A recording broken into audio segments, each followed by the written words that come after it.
Szeretettel köszöntök mindenkit!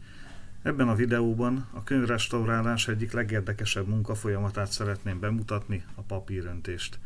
Könyvtárunk egyik rossz állapotban lévő könyve, Petőfi Sándor A helység kalapácsa című művének első 1844-es kiadásának restaurálását végzik az Archivart Restaurátor Műhely munkatársai. A kötet kiadói papírborítója a megjelenése óta eltelt 180 esztendő alatt sok sérülést szenvedett el. Az első borítón nagy, égett szélű lyuk égtelenkedett, a gerincnél pedig az elsavasodott, törékennyé vált papírból fragmentumok törtek le, ezért vált hiányossá a borítás.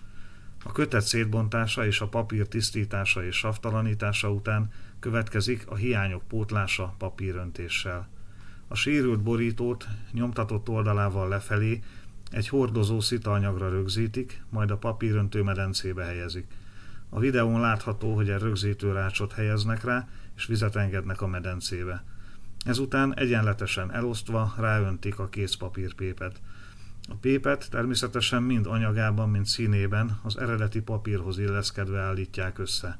A vizet alulról elszívják a medencéből, és a papír hiányosságainál távozó vízből a szitaanyagon fennmaradó pép kitölti a hiányosságokat. Az eredeti papíron is visszamarad egy vékony, hártyaszerű papírréteg, ami támasztó, erősítő szerepet lát el a későbbiekben.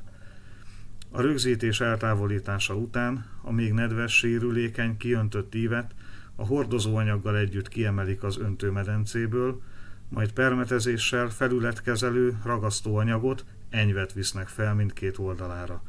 Ez teszi a papírt kevésbé nedszívóvá, és teszi alkalmas írófelületté. Természetesen a múzeumi restaurálás minden folyamatának visszafordíthatónak kell lennie, és a dokumentum eredeti anyagának és az újonnan beépített segédanyagoknak felismerhetőeknek kell lennie.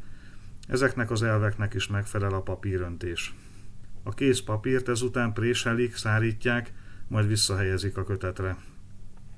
A kész kötet savmentes papírdobozba kerül, mely a későbbiekben megvédi az értékes kiadványt.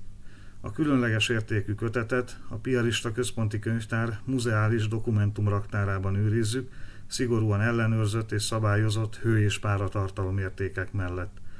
A könyvtárban őrzött többi ritkasággal együtt a látogatócsoportoknak tartott bemutatók és kiállítások alkalmával tekinthetik meg az érdeklődők.